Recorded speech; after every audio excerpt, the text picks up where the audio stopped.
चलिए कार्बोहाइड्रेट्स के बारे में बात करते हैं। ठीक है, कार्बोहाइड्रेट्स के अंदर हम सबसे पहले यदि इसकी डिक्शनरी डेफिनेशंस बात करें तो it is the hydrated form of carbon. This is the hydrated form of carbon.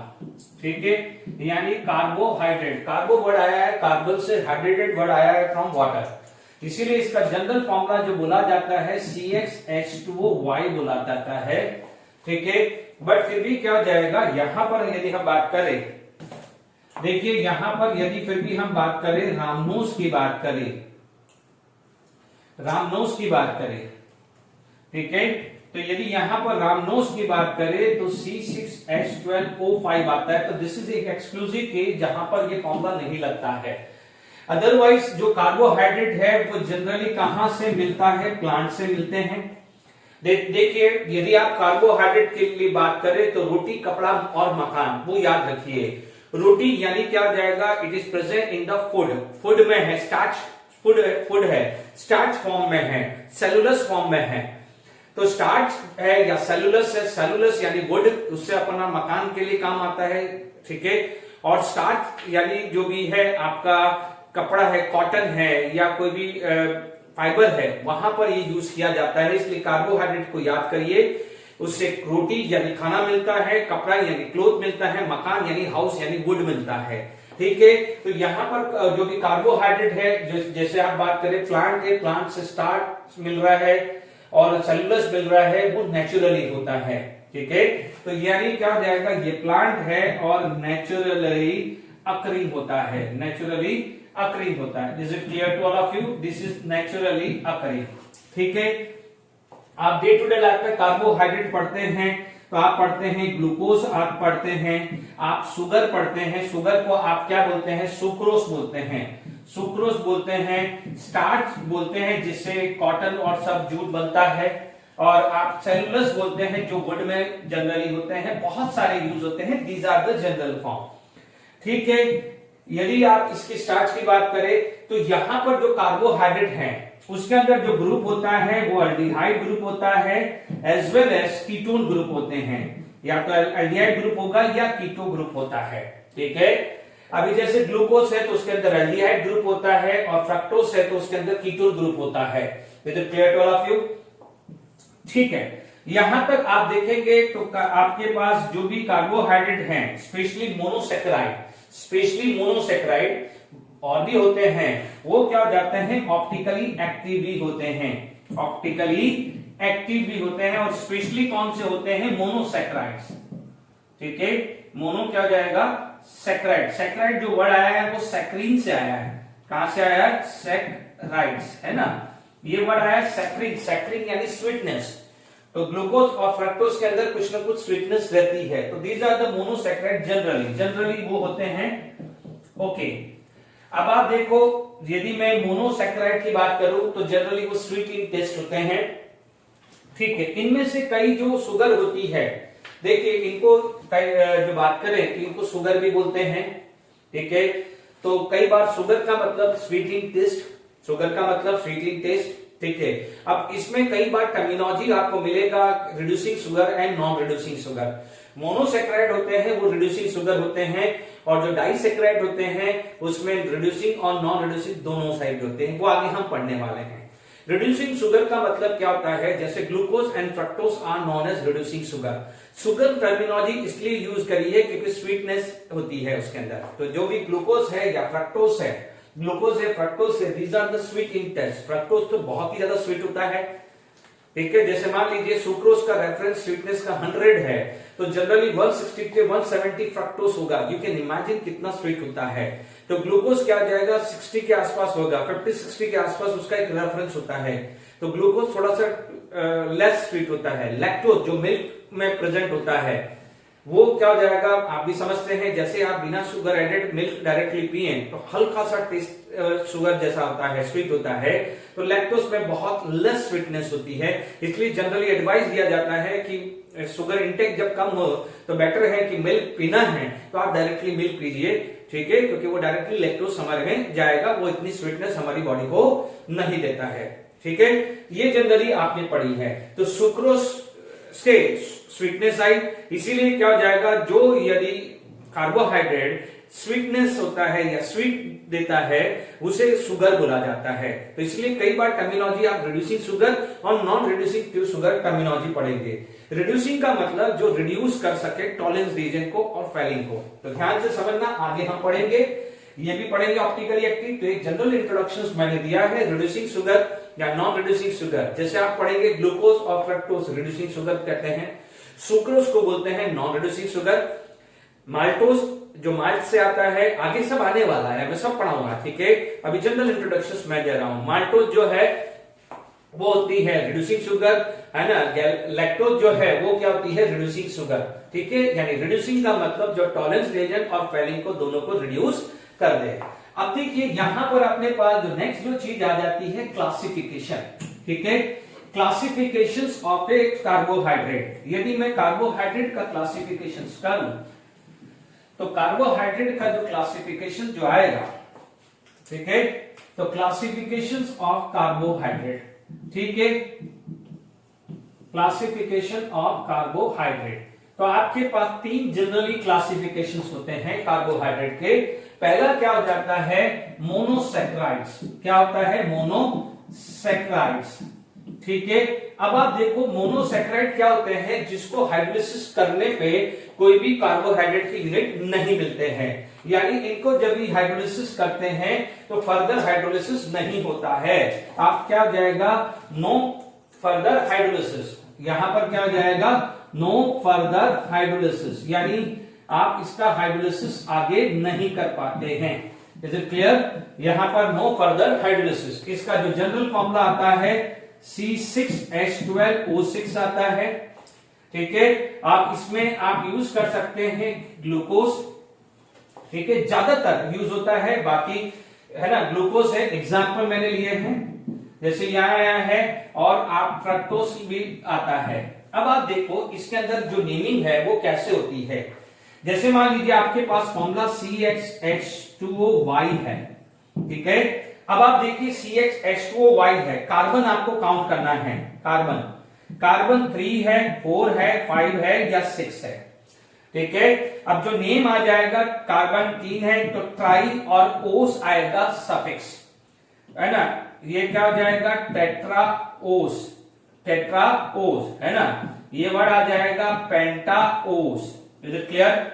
यहां पर क्या हो जाएगा, पेंटा नहीं आएगा, पेंटोज ही आएगा, सॉरी, ये आएगा टेट्रोज, ठीक है।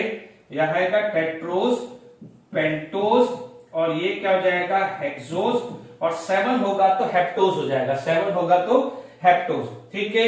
यदि ग्रुप अल्डिहाइड है, यदि फंक्शनल ग्रुप अल्डिहाइड है, like glucose, functional group aldehyde है, यानी ग्लूकोज में अल्डिहाइड ग्रुप होता है CHO ग्रुप, है ना, और कीटोन ग्रुप है, तो कीटोन ग्रुप है, तो यहां पर जैसे कीटोन ग्रुप के लिए आप बोलोगे C डबल बॉन्ड O, ठीक है। तो ट्राइएजो तो अल्डो ट्राइओस, अल्डो टेट्रोस, ठीक है, अल्डो पेंटोस, यहां पर आ जाएगा अल्डो हेक्सोस हुआ, ठीक है। तो सिमिलरली यदि कीटोन ग्रुप होगा तो आप क्या बोलोगे, कीटो ट्राइओस, ठीक है, कीटो टेट्राओस एंड कीटो पेंटाओस एंड कीटो हेक्साओस, ठीक है। यानी जो आपका ग्लूकोज है वो ये आ जाएगा अल्डोहेक्सोस, और जो फ्रक्टोज है वो क्या हो जाएगा, ketohexose. Is it clear to all of you? Example आया है मोनोसैकराइड, यानी ग्लूकोज और फ्रक्टोज को आप हाइड्रोलिसिस करते हैं तो और नो आगे सैकराइड नहीं मिलता है। तो these are the example of monosaccharide, ठीक है। मोनोसैकराइड जनरली क्या होती है, रिड्यूसिंग शुगर। ये क्या होते हैं, all these are the reducing sugar, ये सब क्या होते हैं, रिड्यूसिंग शुगर होते हैं। These are the reducing sugar, यानी ये Tollens reagent and Fehling solution दोनों को रिड्यूस करते हैं। Tollens reagent and Fehling solution दोनों को रिड्यूस करते हैं, ठीक है। तो ध्यान रखना कि मोनोसैकराइड आर रिड्यूसिंग शुगर, तो इसको क्या बोलते हैं, रिड्यूसिंग शुगर। स्वीटनेस है इसलिए रिड्यूसिंग शुगर। अब आप देखो यहां पर जो सेकंड जो क्लासिफिकेशन आएगा वो आता है ओलिगोसैकराइड। क्या आता है, ओलिगोसैकराइड, अब आप देखो ऑलिगोसैकेराइड है। अब ऑलिगोसैकेराइड्स में अपन बात करें तो जनरली डाइसैकेराइड, ट्राइसैकेराइड्स कुछ भी आ सकता है, ठीक है। यानी उसके अंदर क्या होता है समझिएगा, डाइसैकेराइड, ट्राइसैकेराइड। डाइसैकेराइड का मतलब दो मोनोसैकेराइड कंबाइन होते हैं, वाटर निकलता है। जैसे मान लीजिए मैं एक एग्जांपल लेता हूं कि C6H12O6 प्लस C6H12O6, ठीक है। तो this going to be form C12H22O11 plus water, ठीक है। ये क्या आ जाएगा, मान लीजिए आपके पास एग्जांपल लिया, ये मोनोसैकेराइड है, ये मोनोसैकेराइड है। मान लीजिए जैसे ग्लूकोज ले लिया, ये भी मोनोसैकेराइड है, लेट इट बी मोनोसैकेराइड। तो ये क्या हो जाएगा, this is going to be form two molecules, दो मोनोसैकेराइड कंबाइन हुआ, which is going to be form disaccharide, ठीक है। जैसे ये एग्जांपल मान लीजिए शुगर ले लिया, सुक्रोज ले लिया, और मान लीजिए ये मैंने फ्रक्टोज ले लिया, और ये मान लीजिए मैंने क्या ले लिया है, glucose. Is it clear to all of you, ठीक है। अब देखिए इसी तरह से 3 मॉलिक्यूल्स हो गए तो ट्राई, 4 मॉलिक्यूल्स होगा तो टेट्रा, 5 मॉलिक्यूल्स होगा तो हेक्सा। इसी तरह से यहां पर जो वर्ड आता है वो होता है डाई से लेके आपके पास क्या हो जाएगा, मतलब 10 तक। यानी मान लीजिए डाई है, ठीक है। जैसे आप बोलोगे C6H12O6, यहां पर N आया, it is going to be form जो भी है सैकेराइड्स आ जाएगा, ठीक है।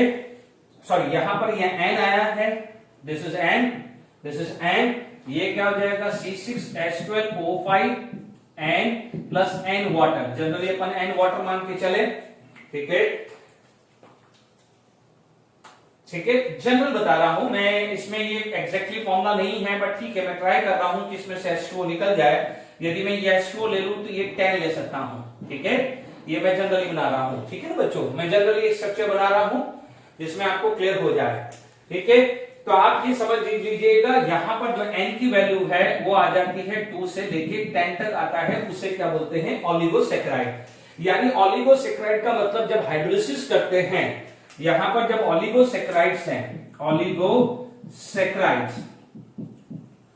इसको आप हाइड्रोलिसिस करते हैं तो आपको n मोल्स ऑफ ग्लूकोज मिल जाता है या n मॉलिक्यूल्स ऑफ मोनोसैकेराइड होता है, बट यहां पर n 2 से लेके 10 होना चाहिए, ठीक है, ओके। अब इसके अंदर मान लीजिए आप एग्जांपल लेते हैं, इसके अंदर एग्जांपल लेते हैं, आगे डिटेल में भी पढ़ेंगे अपन। जैसे मान लीजिए यहां पर डाइसैकेराइड्स हुआ, तो डाइसैकेराइड्स का एग्जांपल क्या हो जाएगा, सुक्रोज। डाइसैकेराइड का एग्जांपल आ जाएगा माल्टोज। डाइसैकेराइड्स का एग्जांपल आ जाएगा लैक्टोज, ठीक है। सुक्रोज हम जानते हैं टेबल सॉल्ट बोलते हैं, टेबल शुगर बोलते हैं। Maltose it is obtain from the malt, ठीक है। जो भी आपका लैक्टोज है, it is already present in the milk of animal, ठीक है। तो ये चीज हमेशा ध्यान रखिएगा। तो इसमें आपका डाइसैकेराइड्स लिया, एग्जांपल लिया डाइसैकेराइड्स का, ठीक है। ये एग्जाम में सिर्फ रीडिंग करके जाना है, ज्यादा नहीं सोचना है। मान लीजिए सुक्रोज हुआ, सबका फॉर्मूला एक ही है, ये मान लीजिए माल्टोस हुआ, ठीक है। ये आपके पास क्या हो जाएगा, लैक्टोस हुआ।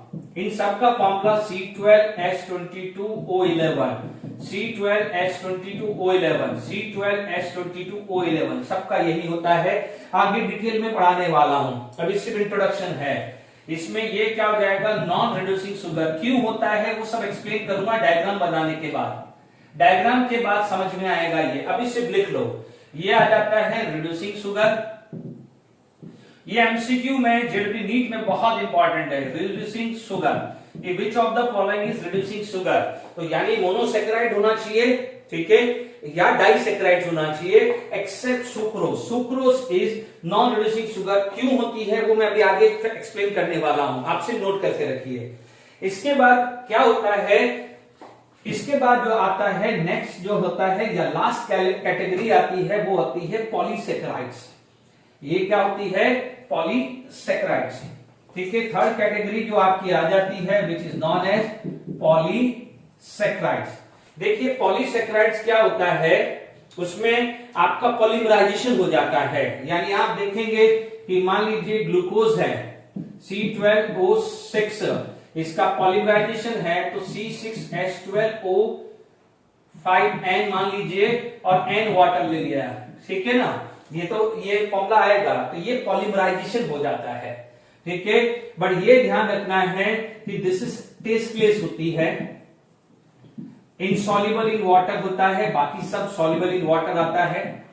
जैसे ग्लूकोज और फ्रक्टोज से it is not going to be hydrolysed but it is soluble in water, ठीक है। ये सब क्या होता है, नॉन रिड्यूसिंग, बट इसको क्या हो जाता है, non reducing and non sugar भी बोलते हैं। नॉन शुगर क्यों बोलते हैं, क्योंकि वो टेस्टलेस होती है। क्या होती है, टेस्टलेस होती है, इसलिए इसको कई बार आप बोलते हैं नॉन शुगर, ठीक है। आप डे टू डे लाइफ में आप देख सकते हो स्टार्च हो गया है, ठीक है, ग्लूकोज आ गया है, ग्लाइकोजन आ गया है, ग्लाइकोजन आ गया है, ये सब क्या होते हैं, ये सब पॉलीसेक्राइड्स के अंदर यूज ये होते हैं, ठीक है। स्टार्च प्लांट्स में होता है जिससे अपन कॉटन बनाया जाता है, सॉरी स्टार्च, ये ग्लूकोज नहीं आएगा, सेलुलोस होगा, ठीक है, ये आ जाएगा सेलुलोस, ठीक है। ये क्या है, वुड में होता है, ये क्या होता है, वुड में, ठीक है। ग्लाइकोजन हमारी बॉडी में जो ग्लूकोज बनाता है, ठीक है। तो ये कुछ हमने इंट्रोडक्शन क्लासिफिकेशन ऑफ कार्बोहाइड्रेट पढ़ लिया है। अब हम इस पे प्रिपरेशन ऑफ ग्लूकोज और केमिकल प्रॉपर्टीज पढ़ते हैं।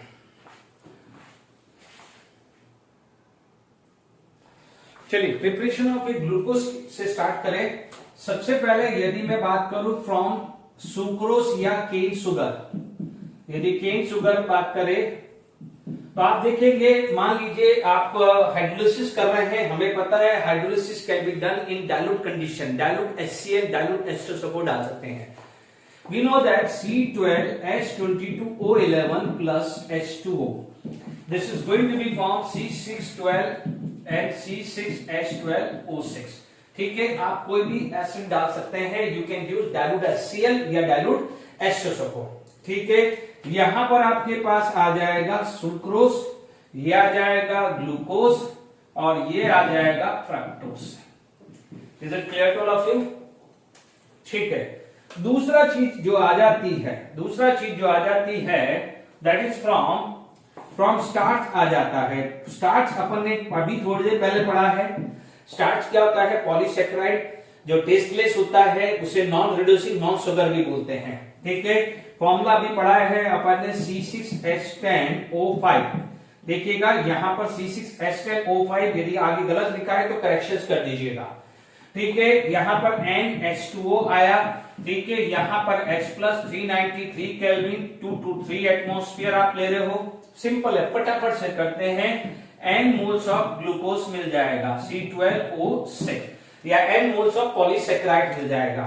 सपोज मान लीजिए ये स्टार्च ले ले या स्टार्च की जगह कोई भी पॉलीसेक्राइड्स ले ले, ठीक है, पॉलीसेक्राइड ले लीजिए। यहां पर आपके पास क्या जाएगा, N मोल्स ऑफ ग्लूकोज हुआ है। तो ओलिगोसेक्राइड भी लोगे, जैसे मान लो डाइसेक्राइड है तो 2 मोल्स आ रहा है, ट्राई है तो 3 मोल, ऐसे करके प्रिपरेशन ऑफ ग्लूकोज हो जाता है।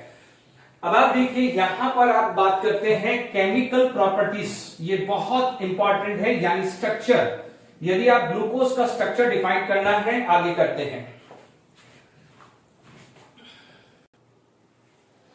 स्ट्रक्चर ऑफ ग्लूकोज, या आप इसको ये भी बोल सकते हैं कि केमिकल प्रॉपर्टीज ऑफ ग्लूकोज, यानी अभी हमारे पास ये है। यदि बोर्ड लेवल पे बात करें तो क्वेश्चन आ सकता है कि right short note on the structure of glucose.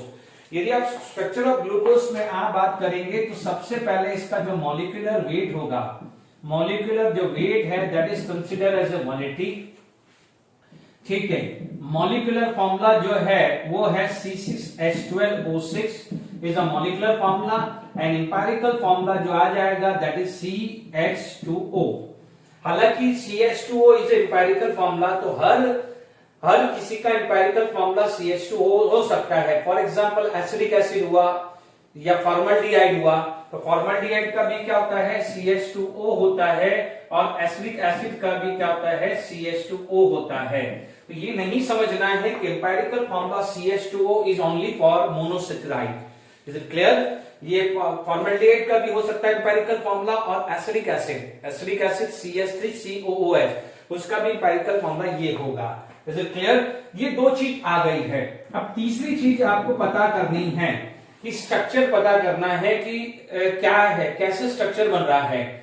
ठीक है, अब आप देखिए यहां पर सबसे पहले हो सकता है कि ग्लूकोज है, ये फॉर्मूला क्लियर है कि C6H12O6, उसके अंदर रेड फास्फोरस HI डाला गया है। यदि अपन पुराने केस उठा के देखें तो रेड फास्फोरस HI इसका मतलब ग्लूकोज में कौन कौन से ग्रुप पे अभी तक रिकॉग्नाइज नहीं हुआ है, पर इतना आइडेंटिफाई होता है कि red phosphorus HI can reduce aldehyde, can reduce ketone, can reduce carboxylic acid, can reduce alcohol also. तो जब रेड फास्फोरस HI जब डाला तो ये क्या बन जाता है, नॉर्मल हेक्सेन। क्या मिल जाता है, नॉर्मल हेक्सेन। तो इसका मतलब ये चीज समझ में आ गई कि ग्लूकोज का स्ट्रक्चर लीनियर है, तभी नॉर्मल हेक्सेन मिला है। ठीक है, यानी यहां पर आपको स्ट्रक्चर ऐसा समझ में आ गया है कि all the 6 carbon in a one line, all the 6 carbon in a one line. ठीक है, तो ये आ जाता है, this is non as reduction of HI। Is it clear? दूसरा जो है, देखो इसको आप केमिकल प्रॉपर्टीज भी ले सकते हैं। This is also the chemical properties of glucose, क्योंकि जब आपको स्ट्रक्चर ऑफ ग्लूकोज क्लियर हो गया तो आप समझ जाइए कि रेड फास्फोरस HI डाला तो ग्लूकोज को नॉर्मल हेक्सेन में बना है। तो जब आप ये पूरा स्ट्रक्चर आइडेंटिफाई हो जाए तो इसके बाद जब भी आप ये रिवाइज करो तो ये सबको आप केमिकल प्रॉपर्टीज की तरह रिविजन करना है। Is it clear? अब आप देखो इसके बाद इन्होंने क्या करा, ऑक्सीडेशन किया। ठीक है, या ऑक्सीडेशन भी किया। देखिए ऑर्डर कुछ भी हो सकता है। ठीक है, पहले सॉरी नॉट ऑक्सीडेशन, मैं ये रब कर रहा हूं तो यहां पर 6 आ चुका है, इन्हें 1 लाइन हुआ है। अब आप देखिए इसके बाद उन्होंने एडिशंस किया है विद HCl और हाइड्रोक्साइल अमाइन। ठीक है, नो डाउट एडिशंस रिएक्शन आप देख सकते हैं कि ये रिएक्शंस आपको क्या है, हाइड्रोक्साइल अमाइन। तो देखिए यहां पर जब आपके पास आया है कि एडिशन विद HCl यानी ग्लूकोज C6H12O6, एंड यदि यहां पर आपके पास HCl ऐड किया है तो उसने क्या बनाया है, साइनोहाइड्रिन। क्या बनाया है, साइनोहाइड्रिन। ठीक है, साइनोहाइड्रिन बनाया है, इसका मतलब यहां पर एल्डिहाइड या कीटोन ग्रुप प्रेजेंट होगा। ठीक है, यदि इसी ग्लूकोज के अंदर आपने हाइड्रोक्साइल अमाइन डाला, जिसे क्या बोलते हैं, हाइड्रोक्साइल अमाइन। ठीक है, तो ये क्या हो जाता है, it is going to be give, जैसे ग्लूकोज साइनोहाइड्रिन, तो ये दे रहा है ग्लूकोज ऑक्साइन। तो ठीक है, थोड़ा सा रिकॉल करते हैं कि यहां पर एल्डिहाइड कीटोन में ये दोनों रिएक्शंस आई है। ठीक है, एडिशन में दोनों, न्यूक्लियोफिलिक एडिशन में दोनों आई है। तो इसका मतलब ये क्लियर हो गया है कि आइदर एल्डिहाइड और ketone group are present, ketone group are present. ठीक है, ये क्लियर हो गया कि यहां पर एल्डिहाइड या कीटोन ग्रुप प्रेजेंट है। ठीक है, क्लियर हो गया, क्योंकि ये कीटोन दोनों साइनोहाइड्रिन भी देता है, ग्लूकोज ऑक्साइन भी देता है। इसके बाद आपके पास जो केस आ जाता है, फिफ्थ केस आ जाता है ग्लूकोज। ठीक है, अब ग्लूकोज के अंदर टॉलेंस रिएजेंट डाला, टॉलेंस रिएजेंट, तो ठीक है, वहां पर आपको क्या मिला है, ग्लूकोनिक एसिड मिला है प्लस सिल्वर प्रेसिपिटेशन। ठीक है, यानी इसके बाद आप पैलिन सॉल्यूशन डालते हैं तो भी ग्लूकोनिक एसिड डालते हैं प्लस रेड प्रेसिपिटेशन मिला। इसका मतलब इन दोनों से ये प्रूव हो गया है कि aldehyde group is present. Bromine water डाला तो ब्रोमीन वाटर के अंदर भी bromine is going to be reduce, तो सामने वाले को क्या करेगा, ऑक्सीडाइज। वहां पर भी क्या है, ग्लूकोनिक एसिड मिला है। अब आप ध्यान से सुनिए कि इन 3 केस से ये चीज क्लियर हो गया है कि there is a CHO group is present. ठीक है, यहां पर कंफ्यूजन था कि वेदर एल्डिहाइड ग्रुप है या कीटोन, बट ये 3 से क्लियर हो गया है कि कीटोन ग्रुप इज प्रेजेंट, क्योंकि ग्लूकोनिक एसिड मिला है। ठीक है, अब आप देखिए यहां पर लास्ट में एक और ऑक्सीडेशन किया विद HNO3, तो HNO3 से क्या मिला है, सैक्रिक एसिड। क्या मिला है, सैक्रिक एसिड। क्या मिला है, सैक्रिक एसिड। सैक्रिक एसिड का देखो, ग्लूकोनिक एसिड का मतलब 1 COH ग्रुप होता है, तो सैक्रिक एसिड का मतलब होता है 2 COH ग्रुप। तो ये समझ में आ गया कि यहां पर इन दोनों से ये क्लियर हुआ है कि मान लीजिए 6 कार्बन है, 6 कार्बन है, 1 2 3 1 2 3 4 5 एंड 6। तो यहां पर ये क्लियर हो गया है कि सैक्रिक एसिड, यानी यहां पर क्लियर हो गया है कि एक अल्डिहाइड ग्रुप है और एक 1 डिग्री अल्कोहल है, क्योंकि HNO3 1 डिग्री अल्कोहल को एसिड में कन्वर्ट करता है, एज वेल एज एल्डिहाइड को भी एसिड में कन्वर्ट करता है। अदरवाइज एक चीज सोचिए, टेक्निकली सोचिए कि दोनों CHO ग्रुप होता तो यहां पर टॉलेंस रिएजेंट भी CHO ग्रुप को COH में बनाता है, फैलिन भी CHO ग्रुप को COH बनाता है, टॉलेंस भी CHO ग्रुप को COH बनाता है। तो यहां पर यदि दोनों जगह CHO ग्रुप होता तो यहां पर सैक्रिक एसिड मिलना चाहिए था, ठीक है। HNO3 में मिला है सैक्रिक एसिड, इसका मतलब HNO3 CHO को भी एसिड में कन्वर्ट करता है, as well as 1 degree alcohol को भी एसिड में कन्वर्ट करता है। ये चीज हम पढ़ चुके हैं, इज इट क्लियर? तो यहां पर ऑक्सीडेशन के बाद क्लियर हो गया है, ऑक्सीडेशन के बाद क्लियर हो गया है कि there is a CHO and this group. तो ध्यान दीजिए, जैसे स्ट्रक्चर क्लियर हो जाएगा ये सारी प्रॉपर्टीज कर लेना, ठीक है। तो यहां तक आपके पास समझ में आ गया है। तो हमने पढ़ लिया है HCl दिस, इससे एल्डिहाइड कीटोन डाउटफुल था, इन तीनों से कंफर्म हो गया एल्डिहाइड ग्रुप। बट यहां पर जैसे ग्लूकोनिक एसिड है तो ग्लूकोनिक एसिड का मतलब एक CHO ग्रुप कंफर्म हुआ। फिर HNO3 डाला तो जैसे सैक्रिक एसिड मिला तो सैक्रिक एसिड में 2 COH ग्रुप होते हैं। कितने ग्रुप होते हैं? 2 COH ग्रुप। और हमें पता है कि HNO3 can oxidise aldehyde as well as 1 degree alcohol. Is it clear? ठीक है, तो 1 डिग्री अल्कोहल और ये हुआ है। तो ये क्लियर हो गया है कि अभी तक आपको एल्डिहाइड और 1 डिग्री अल्कोहल मिला है, ठीक है। तो अब आप देखिए, मैं जब इसमें ये सारी चीजें हो जाएगी, यानी ये सारा स्ट्रक्चर क्लियर हो जाएगा, तो एक बार जरा सा मैं एक थोड़ा सा नोट करा दूंगा आपको कि ये सारा रिएक्शंस क्या है। कल को क्वेश्चंस बने तो आपको क्लियर हो जाना चाहिए। देखिए, इसके बाद क्या हो जाता है कि बाकी ऑक्सीजन का क्या है। दो ऑक्सीजन का पता चल गया है, एक CHO ग्रुप यानी एल्डिहाइड और एक 1 डिग्री अल्कोहल है। तो यानी what about the 4? What about the 4? यानी बाकी 4 ऑक्सीजन क्या है? क्या वो चारों ऑक्सीजन किसी तरह का एल्डिहाइड कीटोन ग्रुप बना रहा है, या वो चारों ऑक्सीजन जो है वो कहीं ना कहीं 2 डिग्री अल्कोहल पे बता रहा है, ठीक है। ठीक है, तो नेक्स्ट जो चीज आ जाती है वो क्या आ जाती है? फिफ्थ होता है असाइलेशन। फिफ्थ क्या होता है? असाइलेशन। तो जब असाइलेशन करते हैं ग्लूकोज में 5 मोल्स ऑफ CH3COCl या एसिडिक एनहाइड्राइड भी डाल सकते हैं, क्योंकि आप याद करिए कि हमने अल्कोहल का असाइलेशन किया है। तो यहां पर क्या मिलता है? पेंटा एसिटाइल डेरिवेटिव। क्या मिलता है? पेंटा एसिटाइल डेरिवेटिव, ठीक है। यानी आप देखेंगे कि अभी थोड़ी देर पहले तक, लास्ट तक अपन ने ये चीज कंफर्म कर ली थी, तो डेफिनेटली एक असाइल ग्रुप यहां चला गया। तो what about other 4? What about other 4? तो इसका मतलब यहां पर भी OH है, यहां भी OH है, यहां भी OH है, यहां भी OH है। तो देखिए, ये अल्कोहल ये ले गया, सेकेंड, थर्ड, फोर्थ और फिफ्थ। तो ये जो है असाइलेशन होगा, तो यहां पर आपको पेंटा एसिटाइल डेरिवेटिव होगा। असाइलेशन अल्डिहाइड ग्रुप का नहीं होता है, ना कीटोन का होता है, ना कार्बोक्सिलिक एसिड का होता है। असाइलेशन सिर्फ और सिर्फ अल्कोहल, अमाइंस, फिनॉल या एनिलीन का होता है। याद करिए, अपन ने पढ़ा हुआ है, इसलिए अमाइन तक पढ़ना बहुत जरूरी था। Clear to all of you? ये चीज क्लियर हो गई। तो यहां तक स्ट्रक्चर क्लियर हो गया है। अब आप देखो 6 जो पॉइंट आता है वो आएगा remaining valency of carbon are satisfied by hydrogen atom. तो इस तरह से आप केमिकल प्रॉपर्टीज भी हो गई और ग्लूकोज का स्ट्रक्चर भी क्लियर हो गया है। देखिए, this is not a typical glucose structure. अभी अपन आगे जब पढ़ेंगे तो ये ग्लूकोज का स्ट्रक्चर समझा दिया है कि रिमेनिंग वैलेंसी हाइड्रोजन की हुई है।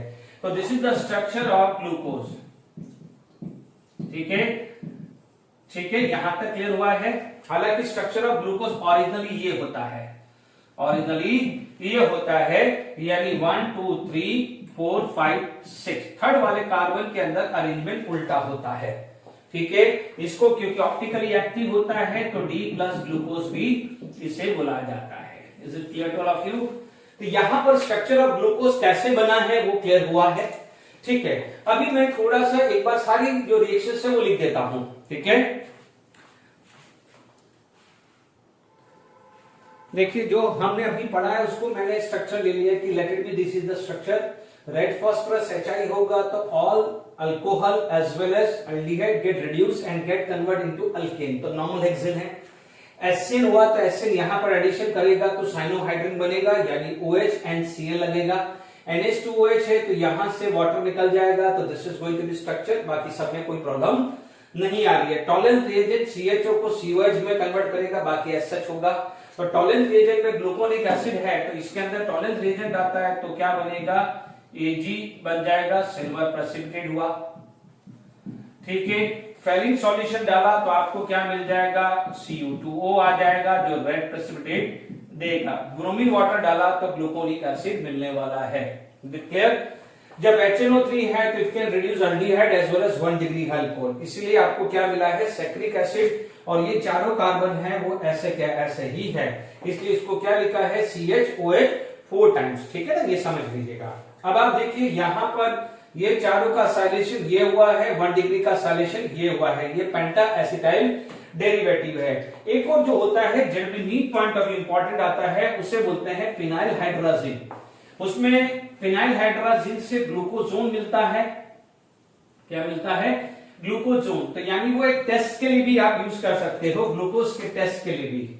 ठीक है, ये क्या हो जाएगा, जब भी यहां पर आया phenyl hydrazine, 3 moles of phenyl hydrazine डाल रहे हैं। ठीक है, फिनाइल हाइड्राजिन 3 मोल में डाल रहे हैं। It is going to be form CH double bond and NH-PH। ठीक है, 2 डिग्री वाला भी क्या है, CH double bond and NH-PH आया। ठीक है, 1 1 2 3, तो यहां पर बाकी CHOH3 ऐसे कैसे है एंड CH2OH है, इसे क्या बोलते हैं, ग्लूकोजोन कुछ ऐसा बोलते हैं। और ये येलो ऑरेंज कलर देता है, तो ये टेस्ट ऑफ ग्लूकोज के लिए काम आ सकता है। This is very important for जेडबी नीट स्टूडेंट।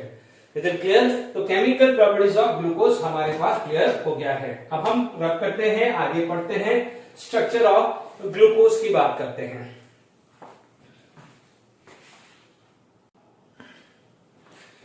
देखिए कॉन्फ़िगरेशंस इन मोनोसैकेराइड यानी ग्लूकोज हो या जनरल फॉर्म हो, याद करिए जब हमने पढ़ा था डीएल कॉन्फ़िगरेशन, डीएल कॉन्फ़िगरेशन में एक रेफरेंस लिया था OH एंड CHO।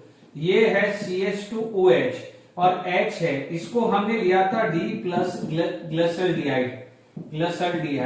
ठीक है, तो इसी तरह से रेफरेंस आप लेते हैं। अब मान लीजिए यहां पर आपके पास एक स्ट्रक्चर है कि ये CHO OH H H OH, यहां पर OH H H OH and CH2OH। Done. यदि सिमिलरली इसी टाइप का स्ट्रक्चर है, इसका क्या है, मिरर इमेज आप डाल दीजिए तो ये आ जाएगा दिस 2 3 एंड CH2OH। ठीक है, यहां OH OH H OH OH OH। ठीक है, बी केयरफुल है, थर्ड कार्बन 3 तिगाड़ा काम बिगाड़ा, याद रखना 3 तिगाड़ा काम बिगाड़ा। 1 2 3 4 5 6, यानी 3 वाले में अलग है, 3 में अलग है, बाकी OH सेम साइज है। ठीक है, तो 3 तिगाड़ा काम बिगाड़ा, याद रखना। अब आप देखो ये वाला रेफरेंस है और ये वाला रेफरेंस लो, तो OH at right side and OH at left side. तो जब भी राइट साइड होता है OH तो कैपिटल D बोलते हैं, OH लेफ्ट साइड होता है तो कैपिटल L होता है। तो यहां पर आ जाएगा D प्लस ग्लूकोज और इसको क्या बोलेंगे, L माइनस ग्लूकोज बोलेंगे। ठीक है, तो this is the optically active. और ग्लूकोज क्या होता है, ऑप्टिकली एक्टिव होता है। Glucose is optically active. ठीक है, ग्लूकोज क्या होता है, ऑप्टिकली एक्टिव होता है। Make sure the glucose is optically active. अब हम क्या करते हैं, now come to the cyclic structure of a glucose. ठीक है, साइक्लिक स्ट्रक्चर ऑफ ग्लूकोज की बात करते हैं तो उसमें हम आप देखेंगे कि ये वाला स्ट्रक्चर है, प्लीज इधर ध्यान दीजिएगा, साइक्लिक स्ट्रक्चर में मुझे चाहिए D+, मुझे क्या चाहिए D+, ठीक है, रब कर देते हैं। ओके, देखिए cyclic structure of a glucose हम डिस्कस कर रहे हैं। देखो सबसे पहले 3 पॉइंट आते हैं कि साइक्लिक स्ट्रक्चर ऑफ ग्लूकोज क्यों डिफाइन कर रहे हैं, क्यों जरूरत पड़ी है। अभी तो अपन ने ओपन स्ट्रक्चर पढ़ा है। देखिए सबसे पहले साइक्लिक स्ट्रक्चर ग्लूकोज को समझने की कोशिश करिए। देखिए यदि हम बात करते हैं एडिशन ऑफ HCl और एडिशन ऑफ सोडियम बाइसल्फाइड, तो addition of HCl and sodium bisulphite दोनों देता है एल्डिहाइड। बट यहां पर आप देखेंगे तो यहां पर देखिए सबसे पहले एडिशन ऑफ NaHSO3 ग्लूकोज के अंदर आप ऐड करते हैं तो वो रिएक्शंस नहीं देता है। सोडियम बाइसल्फाइड ग्लूकोज के अंदर एडिशन नहीं करता है।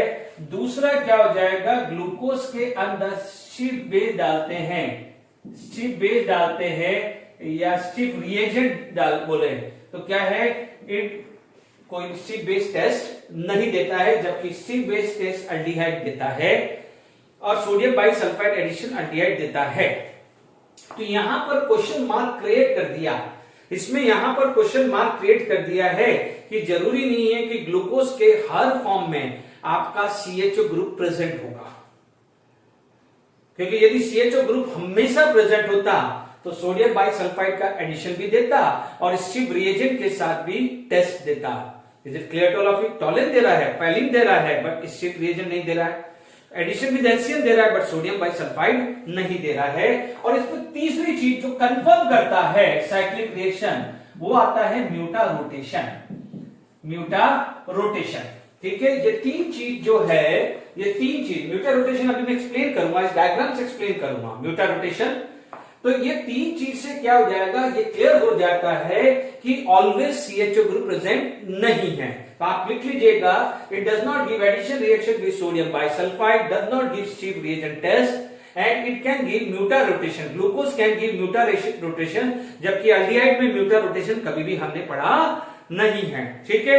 म्यूटा रोटेशन का मतलब क्या होता है कि एक क्रिस्टलाइन फॉर्म, देखिए ग्लूकोज की 2 क्रिस्टलाइन फॉर्म होती है। अभी मैं ड्रॉ करूंगा, अभी थोड़ी देर के लिए मान लीजिए ये अल्फा डी ग्लूकोज है और ये बीटा डी ग्लूकोज है, क्योंकि ऑप्टिकल रोटेशन इसका भी पॉजिटिव 19 है, प्लस 19 है, तो ये भी क्या है प्लस 112। तो अभी थोड़ी देर पहले पढ़ा था डी प्लस ग्लूकोज, तो आप स्ट्रक्चर देखेंगे तो ये भी डी फॉर्म और यहां भी क्या हो जाएगा, डी फॉर्म आने वाला है। 112 है और यहां पर 19 है। मेल्टिंग पॉइंट दोनों का अलग है, मेल्टिंग पॉइंट नहीं याद रहेगा तो चलेगा, सिर्फ समझाने के लिए लिखा है, ठीक है। आप देखेंगे यहां पर 2 डिफरेंट एंगल है, यानी जब भी आप ग्लूकोज 2 डिफरेंट से प्रिपेयर करते हैं तो कई जगह आपको 112 एंगल देखने को मिलेगा, तो कई जगह क्या जाएगा 90 डिग्री एंगल को मिलेगा। बट यदि आप उसका एक मिक्सचर लोगे, एक सैंपल लोगे, तो उसका बॉन्ड एंगल 52.7 मानता है। इसका मतलब क्या हुआ कि जब किसी एक क्रिस्टलाइन फॉर्म से ग्लूकोज प्रिपेयर हुआ तो शुरू में जैसे ही ग्लूकोज बना उसका क्या था 112, बट धीरे धीरे क्या होगा, एक इक्विलिब्रियम स्टेज आएगी और वो रुक जाएगा 52.5 पे। इसका मतलब यदि मैं ग्राफिकली समझने की कोशिश करूं, अल्फा वर्सेस टाइम की बात करूं, तो धीरे धीरे वो इक्विलिब्रियम स्टेज में आएगी। यहां पर एंगल 112 था तो 52.7 पे जाके रुक गया, ठीक है। तो यानी ये कन्वर्जन हुआ कि नहीं हुआ। सिमिलरली यदि ये है 19 है तो 19 से कहां जाके रुक गया है, 19 डिग्री से कहां जाके रुक गया है 52, यानी इसमें भी क्या है एक इक्विलिब्रियम आएगी। तो आप बोलोगे एक स्पेसिफिक रोटेशन यहां पर ज्यादा था तो 112 हुआ, धीरे धीरे इधर गया तो 52.5 पे रुका, वापस से इस तरफ आया तो एंगल कितना हो जाएगा 112 आ जाएगा। Is it clear to all of you? तो this is known as muta rotation. This is known as muta rotation. यानी सबसे पहले मान लीजिए ग्लूकोज की प्रिपरेशन हुई, एक क्रिस्टलाइन फॉर्म से ये मिला, बट धीरे धीरे जैसे टाइम गया कहां पर आकर रुक गया ये। सिमिलरली दूसरे क्रिस्टलाइन फॉर्म से ये मिला, जैसे टाइम गया धीरे धीरे आके रुका क्या ये। यानी ओरिजिनली सैंपल तो 52.7 पे है, बट इनिशियली यहां से यहां कन्वर्ट हुआ, यहां से यहां कन्वर्ट हुआ। इस प्रोसेस को आप बोलते हैं म्यूटा रोटेशन, जो हमें एल्डिहाइड में नहीं मिलता है। इसलिए यहां पर हम ये बोलना पड़ेगा कि साइक्लिक स्ट्रक्चर ग्लूकोज का भी होता है, ठीक है। क्योंकि ये जो तीन प्रॉपर्टीज है ये अदर देन अल्डिहाइड है, तो ये तीन प्रॉपर्टीज से क्लियर हो जाता है कि ग्लूकोज में सारे में स्ट्रक्चर में CHO ग्रुप नहीं है। कुछ स्ट्रक्चर ऐसे भी हैं ग्लूकोज के जिसके अंदर CHO ग्रुप एब्सेंट है। Is it clear? तो ये इक्विलिब्रियम स्टेज आ जाती है, ठीक है, इसे अल्फा बोलते हैं। प्लीज बी केयरफुल, आप सिर्फ इतना ध्यान रखिए कि ये जो कार्बन है ये वाला जो है वो यहां अटैक करता है, पाई बॉन्ड टूटा है, समझ लीजिए। ये जैसे अटैक करेगा कार्बोकैटायन बनेगा। Carbocation have a planar geometry, carbocation have a planar geometry, क्योंकि ये sp2 कार्बन है, sp2 कार्बन है तो इस तरह की ज्योमेट्री है। एक ऑक्सीजन अटैक यहां भी कर सकता है तो ऑक्सीजन अटैक यहां भी कर सकता है, दोनों पॉसिबिलिटी है, जस्टिफाइड और नॉट। प्लेनर है, आप देखेंगे CHO ग्रुप है तो ये ए, तो ऑक्सीजन जो है it can attack this side as well as oxygen can attack this side. तो ये वाला जो सिचुएशन है वहां पर दो सिचुएशन आ सकती है, मैं अलग से बता रहा हूं। ये कार्बन है तो OH ऐसा भी बन सकता है, यानी लाइक दिस, या OH ऐसा भी बन सकता है। Is it clear to all of you? OH ऐसा भी बन सकता है। Is it clear? अब आप देखिए यहां पर ये हटा रहा हूं, यानी इक्विलिब्रियम बना दीजिएगा। ये जो लिंक है, ये जो लिंक है वो ये किसकी है? ऑक्सीजन की, क्योंकि अटैक तो ऑक्सीजन ही कर रहा है। ये जो लिंक है, ये जो लिंक है वो किसकी है? ऑक्सीजन की लिंक आ गई। Is it clear? आप इसको ऐसे बनाओ चलेगा, हमें यहां ध्यान रखना है। सिमिलरली ये जो लिंक है वो किसकी है? ऑक्सीजन की लिंक है, ठीक है। अब जो ये कार्बन है इसे बोल रहे हैं एनोमर कार्बन। क्या बोल रहे हैं? एनोमर कार्बन, क्योंकि आप देखेंगे यहां पर OH इस साइड हुआ तो OH क्या हो जाएगा? इस साइड हुआ। तो आप क्या बोल सकते हो, आप अपने कंक्लूजन निकाल सकते हैं कि जो भी रोटेशन हो रहा है या आपको ग्लूकोज के स्ट्रक्चर को डिफरेंशिएट करना है तो you can differentiate by this anomer carbon, क्योंकि यदि OH इस साइड है तो बीटा बोल रहे हैं और OH इस साइड है तो क्या बोल रहे हैं? अल्फा। आप देख लीजिए, तीन तिगाड़ा काम बिगाड़ा के अपोजिट है तो अल्फा, तीन तिगाड़ा काम बिगाड़ा की सेम साइड है तो वो बीटा है। ये ट्रिक याद रखिएगा, क्योंकि अभी मैं साइक्लिक स्ट्रक्चर ड्रॉ कर रहा हूं, ये सब समझने के लिए है। आपको एग्जाम में ये पूछा जाएगा कैसे ड्रॉ किया है, वो समझ में आ गया है। This is going to be at pi bond टूटा, तो यहां पर जो O- था, O- ने क्या करा? इस H+ को ले लिया है। Clear to all of you? और इस कार्बन के साथ बना OH, तो OH यहां लगा या OH ये लगा। बिल्कुल समझ में आ गया है, ठीक है। अब फटाफट से हायर पोजीशन बना देता हूं, ठीक है, फिर मैं सिखा दूंगा। ध्यान रखना, तीन तिगाड़ा के अपोजिट डायरेक्शन में हो तो अल्फा, तीन तिगाड़ा के सेम डायरेक्शन में हो तो बीटा। तो साइक्लिक स्ट्रक्चर दिमाग में रखिएगा, ठीक है। अभी बताता हूं, चलिए ठीक से स्ट्रक्चर बने। एग्जाम में आपको स्ट्रक्चर बनाना हो तो ध्यान दीजिएगा, यहां पर नंबरिंग कर रहा हूं, बी केयरफुल। ये 1, ये 2, ये 3, ये 4 और 5, और यहां पर जो कार्बन लगेगा उससे 6 ले रहा हूं। CH2OH, ये CH2OH, ठीक है। सिमिलरली यहां पर ये आ जाएगा 6, 1, 2, 3, 4, 5 एंड 6, ठीक है। ये पायरेन होता है, इसीलिए यहां पर स्ट्रक्चर इस टाइप का है, इसलिए इसको पायरेनोस रिंग भी बोलते हैं, ठीक है। अब तीन तिगाड़ा काम बिगाड़ो, तो देखिए यहां पर क्या हो जाएगा? ये आएगा अबव, यानी 3 इंटू 3 और 6 मल्टीपल है, तो याद रखने का तरीका 3 और 6 सेम पोजीशन पे आएंगे, याद रह गया। अब आप देखिए बाकी जो है वो अलग अलग करिए। आप अभी अपन ने पढ़ा था अल्फा में तीन तिगाड़ा काम बिगाड़ा के अपोजिट होते हैं, तो ये सब अपोजिट आ जाएंगे, ये सब अपोजिट आ जाएंगे, जबकि यहां पर क्या हो जाएगा? बीटा में सेम आता है बट यहां पर ये अपोजिट आ जाता है। Is it clear? तो अब आप देखिए, remaining valency get satisfied by hydrogen, hydrogen, hydrogen, hydrogen आ जाएगा remaining valency. Is it clear to all of you? तो ये स्ट्रक्चर ड्रॉ करने के लिए कुछ ट्रिक सिखाई है मैंने, अदरवाइज एग्जाम में आपको ड्रॉ करना है। 3 इंटू 2, 3 और 6 मल्टीपल है, दोनों सेम साइड होने चाहिए। डन। 3 और 6 मल्टीपल है, दोनों सेम साइड होना चाहिए। अल्फा में अपोजिट था एनोमर कार्बन, ये एनोमर कार्बन है। अब आप देखो ये एनोमर कार्बन है, अब आप देखेंगे ये एनोमर कार्बन है। आप यदि रिकॉल करेंगे ओपन स्ट्रक्चर तो CHO1 था, ये था।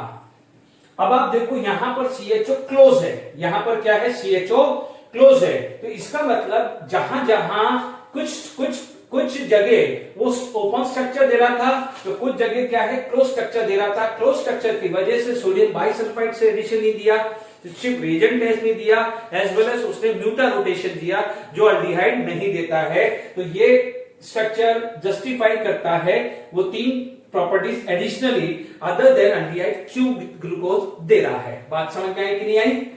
ठीक है, यहां तक समझ में आ जाना चाहिए। ठीक है, यानी ये फर्स्ट कार्बन यहां पर CHO ग्रुप है, जबकि यहां CHO ग्रुप है ही नहीं है। बात समझ में आई? ठीक है, अब आप देखो ये अल्फा है। जनरली यदि कहीं पूछा जाए तो ये लगभग ग्लूकोज के अंदर इसका कंपोजिशन 36% होता है और इसका 64% होता है। ठीक है, लगभग ये आता है, तो ये ध्यान रखिएगा। फिर भी चेक कर लेना, 64 इंटू 19 या 36% इंटू 112 लगभग 52.7 के आसपास आएगा। एक बार चेक कर लीजिएगा। ठीक है, तो ये साइक्लिक स्ट्रक्चर आपका बना दिया है। ठीक है, हमने ये हॉवर्ड प्रोजेक्शन था, पायरनोस रिंग थी, और उससे पहले वाला क्या पढ़ा था, फीसर प्रोजेक्शन। ठीक है, आगे हम आगे और बढ़ते हैं।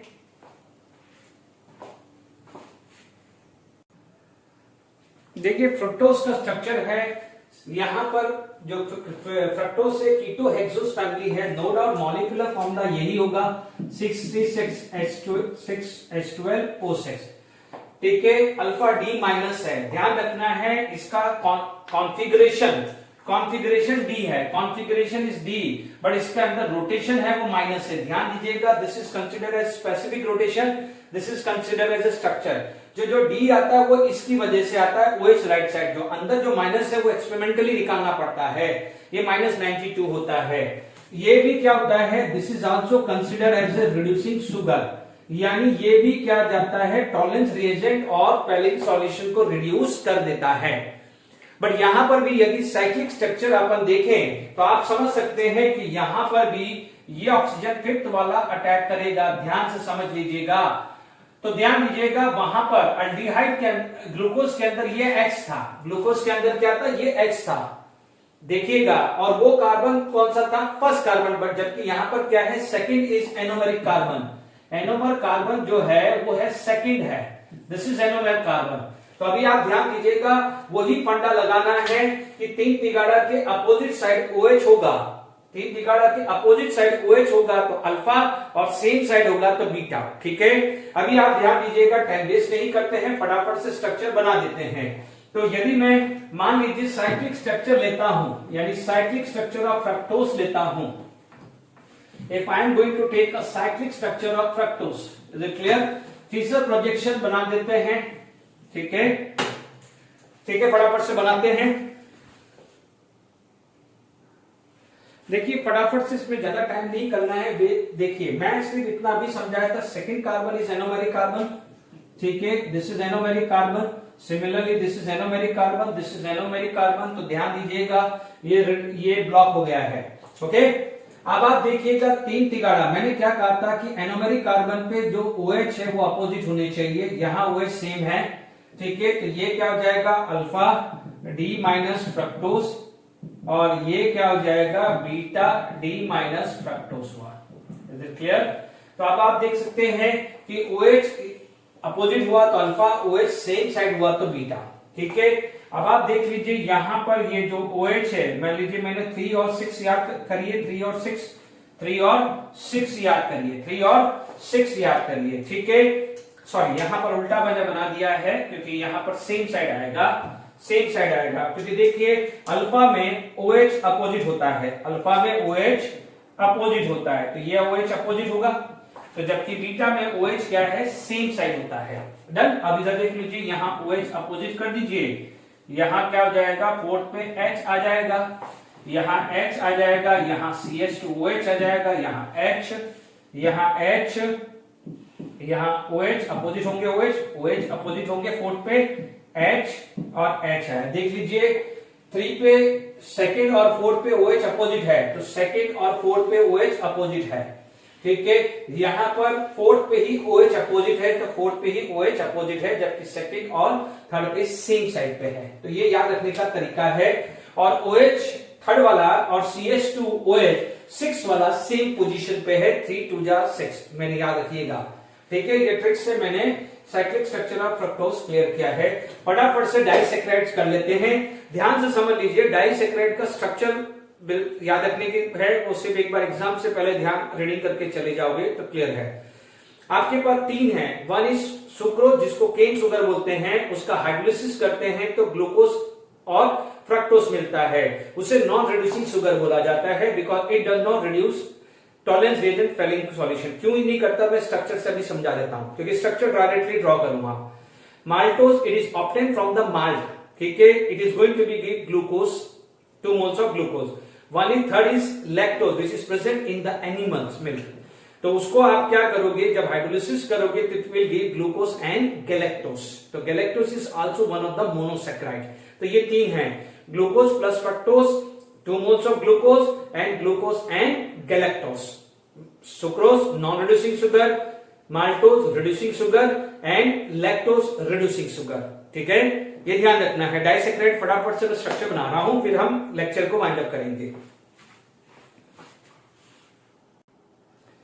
चलिए फटाफट से अपन डाइसैकराइड्स कंप्लीट करते हैं। देखिए, डाइसैकराइड की प्रिपरेशंस पहले बता रहा हूं, यानी sucrose is when treated with D plus glucose combined with beta D minus fructose. ठीक है, D plus glucose combined with D minus fructose, क्योंकि आपको पता है कि डाइसैकराइड कैसे मिलता है, कि मान लीजिए C6H12O6 प्लस C6H12O6, उसमें से वाटर मॉलिक्यूल्स निकलेगा, उसमें से वाटर मॉलिक्यूल्स निकलेगा, तो it is going to be form disaccharide. It is going to be form disaccharide, यानी इसका फॉर्मूला है C12H22O11। डन। तो देखिए, मैंने पहले से ही तैयारी कर दी, ये स्ट्रक्चर सिखा दिया, ये स्ट्रक्चर सिखा दिया, ये और ये स्ट्रक्चर मैं ऑलरेडी सिखा चुका हूं। इसका मतलब सुक्रोज बना कैसे है। देखिए, पहले सुक्रोज कैसे बना है, यहां से वाटर निकल जाएगा। क्या निकल जाएगा, यहां से वाटर। जब यहां से वाटर निकला तो प्लीज ध्यान दीजिएगा, आप ड्रॉ करेंगे, दिस प्लस दिस पहले लिखेंगे, फिर जब स्ट्रक्चर करेंगे यहां से वाटर निकालेंगे, क्योंकि देखिए वाटर निकल गया। तो अब आप देखिए यहां पर O बॉन्ड बना है, ठीक है। इस लिंक को बोलते हैं ग्लाइकोसिडिक लिंकेज। ग्लाइकोसिडिक लिंकेज क्या बोलते हैं इसको, ग्लाइकोसिडिक लिंकेज। ग्लाइकोसिडिक लिंकेज कहां पर हुआ, C1 कार्बन C1O और यहां पर C2, यानी ग्लूकोज का C1 था और फ्रक्टोज का C2। अब याद करिए, एल्डिहाइड ग्रुप फर्स्ट कार्बन पे था और कीटोन ग्रुप सेकंड कार्बन था। ग्लूकोज भी रिड्यूसिंग था और फ्रक्टोज भी रिड्यूसिंग था। बट अब आप देखेंगे कि शुगर के अंदर, सुक्रोज के अंदर ये क्लोज हो चुका है, ये क्लोज हो चुका है। तो ना तो ये एल्डिहाइड की प्रॉपर्टी दे पाएगा कभी भी, और ये कभी भी कीटोन की प्रॉपर्टी दे पाएगा। इसीलिए इसे क्या बोला जाता है, इसे बोलते हैं नॉन रिड्यूसिंग शुगर। क्या बोलते हैं, नॉन रिड्यूसिंग शुगर। और आप किसको बोलते हैं, सुक्रोज को। किसको बोलते हैं, सुक्रोज।